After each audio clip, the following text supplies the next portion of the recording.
आलू कच्चा बेटा कहाँ गए थे?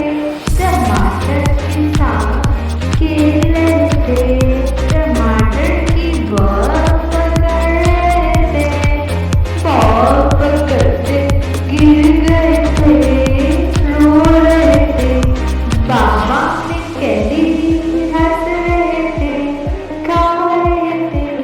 आलू कच्चा बेटा कहाँ गए थे? पेपर की पेन से खेल रहे थे, पेन को मोटू ने पकड़ा तो रो रहे थे, हो रहे थे। मम्मी ने हाँ मम्मी ने खिलौना दिया, खेल रहे थे, खेल रहे थे। आलू कच्चा बेटा